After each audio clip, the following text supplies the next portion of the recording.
네, 최근에 영화나 드라마 광고에 생성형 AI 기술이 속속 도입되고 있습니다. 70대인 배우 윤여정 씨의 20대 모습이 등장하는가 하면 환갑 나이의 배우 최민식 씨의 30대도 재현해 나서 놀라움을 안겨줬는데요. 해당 기술을 직접 구현해낸 전문가 두 분을 모셨습니다.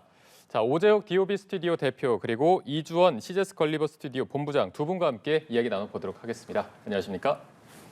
안녕하십니까? 네, 안녕하세요. 최근에 그 광고 보고 굉장히 놀란 분들 많을 것 같습니다. 신인 배우 윤여정이라는 그 모습에서 20대 시절의 그 윤여정 배우님의 모습이 거의 그대로 구현이 됐더라고요. 이게 보니까 근데 AI로 만들어진 캐릭터라고 하던데 어떻게 좀 구현이 된 겁니까? 네, AI 기술로 저희는 얼굴 그래픽을 만드는 일을 하고 있는데요. 우선 저희가 섀도우 액터라고 부르는 대역분을 섭외를 합니다. 그때 그 대역분의 얼굴형이 윤여정 선생님의 20대 때 얼굴과 가장 유사해야 되기 때문에 후보자분들의 사진을 받은 다음에 AI 면접이라는 거를 거쳐서 얼굴의 유사도를 테스트를 했습니다. 그다음에 가장 유사도가 높은 얼굴형을 가진 섀도우 액터 분으로 윤여정 선생님의 20대 때 얼굴을 모델링을 하는 겁니다. 가상 얼굴 데이터들을 저희가 수집을 해서 새롭게 얼굴을 만들어내고요. 그 얼굴로 이제 윤여정 선생님의 얼굴을 구현한 다음에 좀 미세 얼굴 데이터를 조정하는 방식으로 구현을 했습니다. 네. 자, 저희가 잠시 조금 전에 들어온 정치권 소식 속보 하나 전해드리고 대담을 이어가도록 하겠습니다. 더불어민주당 이재명 대표에 대한 체포 동의안 조금 전 국회 본회의에 보고됐다는 소식이 들어왔습니다. 대장동 개발 비리 의혹 등으로 구속영장이 청구된 이 대표에 대한 체포 동의안은 지난 21일 국회 접수가 됐고요. 국회법에 따라 오늘 본회의에 보고가 됐습니다. 이 대표에 대한 체포 동의안은 오는 27일 본회의에서 표결에 붙여질 예정입니다. 체포 동의안은 재적의원 과반 출석에 출석의원 과반이 찬성표를 던지면 가결이 되는데요. 저희가 추가로 관련해서 들어온 소식은 다시 전해드리도록 하겠습니다. 자, AI 관련해서 대담을 하고 있었습니다. 앞서 이제 윤여정 배우님의 그 20대 모습이 구현된 기술을 조금 설명해 주셨는데 직접 촬영은 안 하셨다고는 하지만 그래도 목소리 같은 거는 직접 이제 녹음을 하신 거죠? 목소리 또한 윤여정 선생님의 40대 때 목소리와 50대, 60대, 70대 현재의 목소리까지 모두 수집을 해서 디에이징을 거쳐서 이제 실제 사용할 수 있는지 테스트를 해봤었고요. 아무래도 20대 때의 목소리와는 좀 차이가 많이 나서 그 데이터와 또 20대 때 실제 목소리 데이터들을 함께 합성을 하는 방식으로 데이터 모델을 하나 만들고요. 또 톤을 자유롭게 연출하는 것이 사실 좀 쉽지 않은 일이거든요. 데이터의 부족으로 인해서. 그래서 가장 유사하게 말투를 흉내낼 수 있는 분을 성우로 모셔서 일단 목소리를 따고요. 그 대본을 그 목소리를 윤여정 선생의 목소리로 다시 색깔을 입히는 방식으로 제작을 했습니다. 네. 이게 보면은 위화감이 하나도 안 들 정도로 굉장히 자연스럽거든요. 또 최근에는 영화 속에서 배우 최민식 씨가 30대 모습으로 등장을 했습니다. 어떻게 이런 장면이 좀 탄생하게 된 건지도 한번 들어볼 수 있을까요? 네, 일단 그 드라마 카지노는 그 차무식이라는 그 주인공이 그 유년기 시절부터 60대까지의 그 일대기를 보여주는 드라마고요.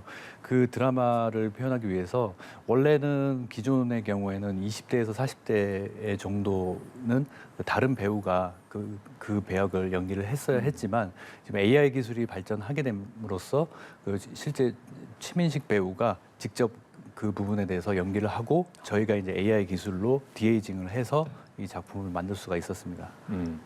연기는 실제로 하시고 거기에 어떤 기술을 적용한 거다 이렇게 이해하면 될까요? 네, 맞습니다. 이 데이터베이스 같은 게 구축이 많이 되면은 그만큼 더 좀 자연스럽게 느껴질 것 같은데 이런 데이터베이스를 구축하는 과정이 좀 어려운 편인지 한다면 어떤 부분에 좀 어려움이 있다고 봐야 될까요? 네, 일단 저희 같은 경우에는 그 최민식 배우의 20, 30대의 모습이라고 한다면은 정말 뭐 30년 이상 거슬러 올라가야 되는데 그때에는 미디어 매체가 발전하지 않았었기 때문에 그 대부분의 자료들은 이제 비디오 자료들 아주 해상도가 낮은 그런 자료들밖에 확보할 수가 없었고요. 그 실제 해외의 사례를 보자면 그 아바 유명 그 가수 아바의 젊은 시절을 그 딥페이크로 구성을 해서 그 콘서트를 한 사례가 있었는데 그때 같은 경우에는 이제 실제로 해외 유명 배우들의 그 젊은 시절의 데이터들은 굉장히 아카이빙이 잘 돼 있는 편이에요. 그래서 그런 것들을 제공을 받아서 작업을 한 반면에 저희는 실제 출연하셨던 모든 그 비디오 자료들을 분석을 해가지고 그것을 이제 딥러닝을 시키는 데에 조금 애로점이 있었고요. 그것을 이제 보완하기 위해서 또 다른 복합적인 많은 AI 기술들을 병합시켜서 구현할 수밖에 없었습니다. 네. 앞서 이제 저희가 최민식 배우님의 사진도 보여드리긴 했는데 그 얼굴 굉장히 클로즈업해서 표정의 변화 같은 것도 굉장히 자연스러웠습니다. 많은 노력이 좀 들어갈 것 같은데 어떤 식으로 이게 구현이 될까요? 일단 그 저희가 흔히 알고 있는 그 딥러닝이라는 방식으로 그 최민식 배우가 그 젊은 시절에 연기했던 그 모든 장면들을 AI 머신이 분석을 합니다. 그래서 그걸 러닝 학습을 시키고 그 학습된 데이터를 바탕으로 딥페이크라는 방식으로 그 이미지화 시켜내는 작업을 하고요. 거기에 이제 또 다른 방식인 그 AI 오토 트래킹이라는 방식이 있는데 그 예전 기존의 작업 방식에는 배우의 얼굴에 그 점들을 찍어서 그 점들의 위치를 추적함으로써 그 이미지들이 얼굴에 매칭이 되게끔 작업을 한 그런 경우가 있었는데 지금 같은 경우에는 이미지의 특징점, 그러니까 이목구비를 AI가 인식을 해서 자동으로 그 젊은 시절의 얼굴을 생성해 줌으로써 굉장히 많은 도움을 받았었죠. 네. 이렇게 젊어지는 디에이징 기술이 아직은 뭐 출발하는 단계라고 말씀해 주셨는데 더 발전이 된다면 앞으로 뭐 드라마나 영화에서 어디까지 확장 가능할 거라고 좀 보십니까? 네, 지금 현재까지는 그 모든 그 디에이징의 과정들이 그 연구 단계에 있는 단계고요. 지금 저희처럼 이제 그 상업화된 사례는 극히 드문 현실입니다.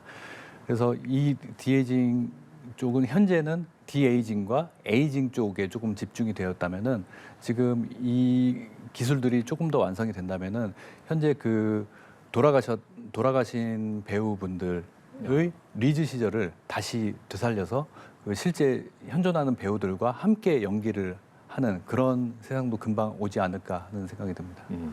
저도 나중에 나이가 들면 좀 젊은 모습으로 뉴스를 진행하는 모습을 볼 수 있을지 좀 기대가 되는데 지금 보면은 뭐 버추얼 휴먼이라는 것도 있더라고요. 가상 인간이 또 새로운 화두로 떠오르고 있는데 이 가상 인간 정확히 어떤 겁니까?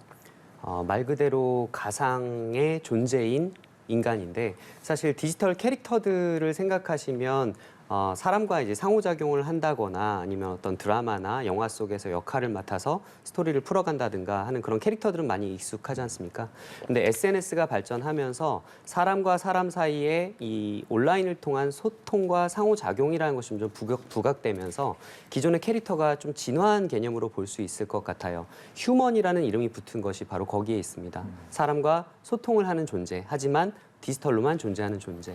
예, 이렇게 해석할 수 있을 것 같습니다. 네, 마찬가지로 이 부분이 발전하면 어떤 영역까지 확장 가능하다고 좀 보십니까?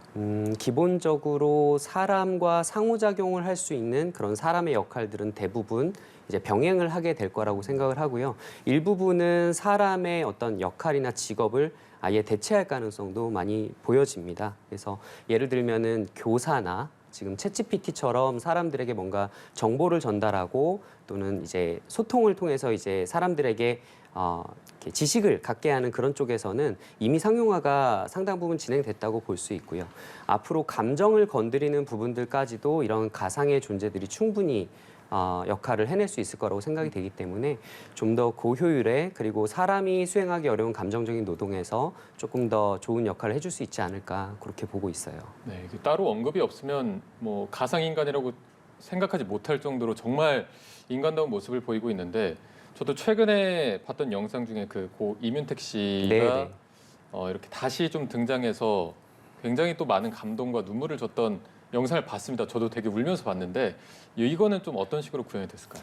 이번에 윤여정 선생님의 20대 때 얼굴을 복원했던 기술과 마찬가지 방식으로 진행이 됐었는데요.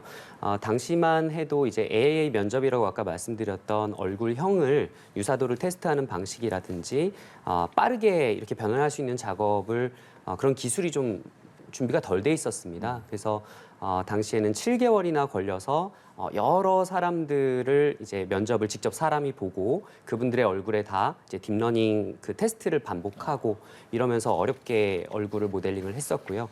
임윤택님이 활동하실 때에 사실 투병을 하고 계셨기 때문에 얼굴이 계속 변하셨습니다. 그래서 점점 이제 야위어지는 모습이셨기 때문에 저희도 아까 최민식 배우님 말씀하셨던 것처럼 딥러닝으로 있는 데이터를 활용해서 쉽게 이렇게 모델링을 하기에는 데이터가 많이 부족했던 거죠. 데이터 일관성이 떨어지기 때문에.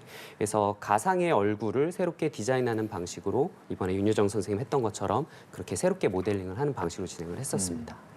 정말 저희가 상상할 수 없을 영역까지 굉장히 확장 가능성이 많은 것 같은데 최근에 뭐 영화나 드라마 제작할 때 가상의 공간이라는 게 또 있다고 하더라고요. 이거 정확히 어떤 겁니까? 네, 최근에 그 영화나 드라마 업계에서 가장 큰 이슈가 되고 있는 쪽이 그 버추얼 스튜디오라는 건데요. 버추얼 스튜디오는 기존의 영화 촬영 방식에서 그 컴퓨터 그래픽 작업이나 그 배경을 교체하는 데 필요할 때 그 그린 스크린 앞에서 배우가 연기를 했다면은 지금은 풀 3D로 생성된 공간을 그 후면에 LED 스크린에 투사함으로써 그 배우들이 실제 그 로케이션에 와 있는 듯한 그런 느낌을 줄 수 있도록 좀 더 배우의 연기에도 집중을 할 수 있고 그리고 뭐 기후나 시간의 제약을 받지 않고 촬영을 할 수 있도록 하는 그런 시스템이 도입되고 있습니다. 네. 항상 이렇게 AI 기술이 급속도로 성장할 때마다 반대급부로 좀 올라오는 부작용에 대한 우려가 사람의 일자리를 좀 뺏을 것이다라는 우려가 항상 있어 왔거든요. 실제로 현장에서 작업을 진행하시고 일을 진행하셨을 때 이런 부분에 대한 뭐 우려 혹은 실제로 느끼실 때 이런 부작용 같은 건 없었습니까? 지금 소프트웨어나 그런 그 매체들이 발전하면서 많은 부분들이 이제 자동화가 되고 있고요. 그런 자동화의 시스템은 점차 그 우리가 손으로 작업하는 영역 안에서 그 가장 밑작업이 되는 부분이나 가장 기초되는 그 부분부터 서서히 자동화가 되기 시작을 하고요. 이런 것들이 인간의 자리를 대체한다기보다 인간이 좀 더 고도화된 작업 쪽으로 이동을 할 수 있도록 도와주는 역할이라는 생각이 들고요. 현재 그 아까 말씀드렸던 그 버추얼 스튜디오나 기타 그 다른 그 고난도의 작업에 숙련된 그런 작업자들은 국내도 아주 많지 않기 때문에 이렇게 그 약간의 손이 많이 필요한 그런 작업들은 AI 쪽으로 넘어가고 나머지의 좀 더 그 수준 높은 그리고 판단을 요하는 그런 류의 아티스트의 영역들은 좀 더 사람이 영역을 차지함으로써 뭔가 그 직군들이 진화하고 발전해서 좀 더 그 상위 개념으로 이동을 한다고 보면 될 것 같습니다. 네. 보니까 지금 두 분 다 AI 스타트업에서 다양한 도전들도 하시고 여러 업적을 만들어내셨습니다. 추후에 도전하고 싶은 분야 두 분한테 들어보고 싶은데 먼저 대표님부터 말씀해 주실까요? 네, 사실 아주 첨단 기술의 그 첨병으로서 이제 일을 하다 보니까 눈에 보이는 트렌드가 이제 오히려 이 디지털 트랜스포메이션의 급물살의 어느 지점부터는 아날로그로의 회귀가 굉장히 중요한 또 어떤 트렌드가 되겠구나라는 생각을 좀 하고 있습니다.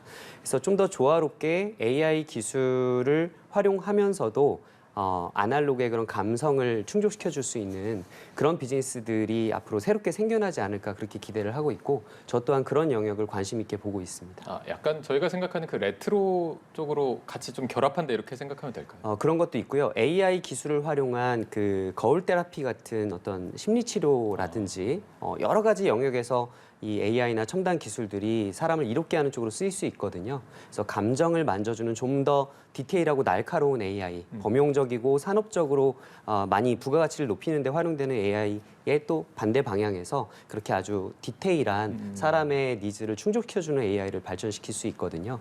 그런 분야에 좀 관심을 많이 가지고 있습니다. 본부장님 추후에 어떤 분야에 조금 도전하고 싶으십니까? 현재 그 저희가 시도했던 이 AI를 도입한 그 디에이징이나 그 디지털 휴먼 쪽에 관한 부분들은 굉장히 그 첫 걸음을 이제 뗐다고 볼 수 있고요. 이 부분이 가장 그 제가 하고 있는 분야에서 가장 고난도의 기술이 필요한 분야이기 때문에 일단은 그 이 분야의 그 기술들을 완성을 하고 그 회사 자체가 목표를 하고 있는 거는 이제 디지털 그 메타휴먼을 이용한 그 아이돌 그룹이나 혹은 뭐 그 배우들을 육성해서 그 배우들이 실제 그 저희가 촬영하고 있는 그 영화나 그 드라마에 같이 출연을 시키는 것들이 가장 큰 목표로 삼고 있습니다. 네, 이게 AI라는 게 미래 기술이라고 말을 하니까 뭔가 조금 더 거리감이 느껴지고 뭔가 배우기는 더 어려울 것 같은 그런 거리감이 조금 느껴지는 부분이 있는데 실제로 이제 현장에서 많이 다뤄보셨으니까 어떤 노하우가 있다면 이런 거를 좀 빠르게 익힐 수 있다 이런 뭐 노하우 본인만의 노하우 이런 거 한번 들어보겠습니다. 대표님 어떤 말씀해 주실 수 있을까요? 사실 직접 AI를 이제 개발을 하거나 코딩을 하려고 하면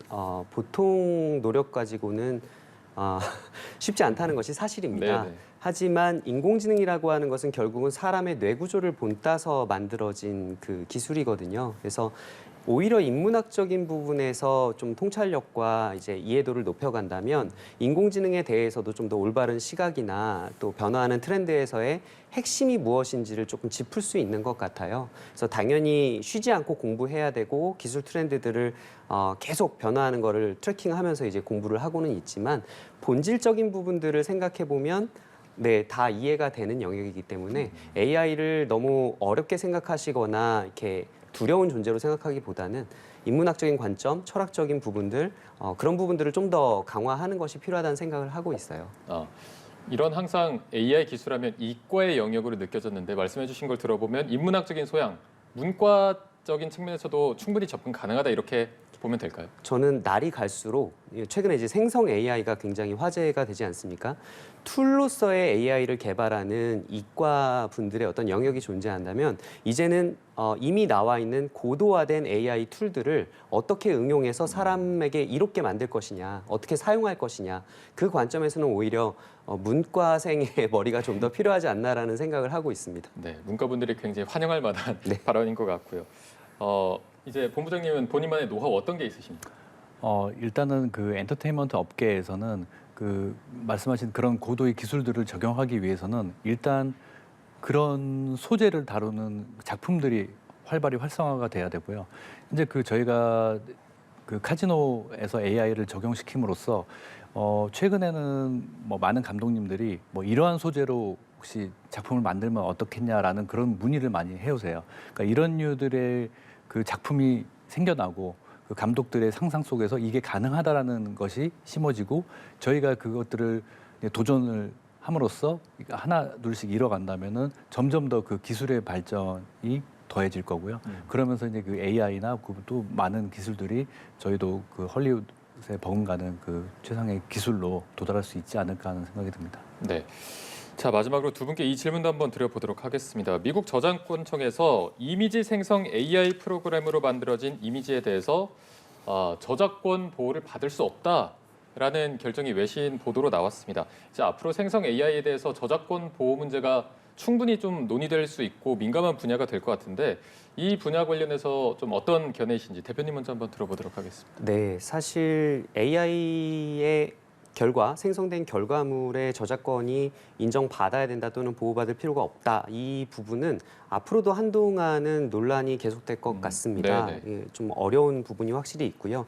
근데 분명한 건 이것 같습니다. AI로 생성된 결과물이 타인에게 소비될 만한 가치가 있는 컨텐츠라고 한다면 부가가치의 어떤 거래는 계속 반복될 거란 말이죠. 그렇다면 생성된 그 부가가치의 배분에 있어서 좀 더 공정하고 모두가 합의할 만한 그런 기준 같은 것들이 마련된다면 예를 들어 블록체인 시스템 같은 것들이 그런 부분에서 역할을 할 수 있을 거라는 생각이 듭니다. 원 저작권자에게 어떻게든 수익이 돌아갈 수 있는 그런 구조가 짜여진다면 디지털 생태계 안에서 그렇다면 오히려 이 논쟁보다도 더 우선되는 합의로 좀 더 긍정적으로 이런 AI 툴들을 우리가 저작 툴로서 마음껏 활용하는 그런 계기가 마련되지 않을까 좀 그런 관점으로 좀 보고 있습니다. 네, 본부장님은 어떤 견해를 갖고 계십니까?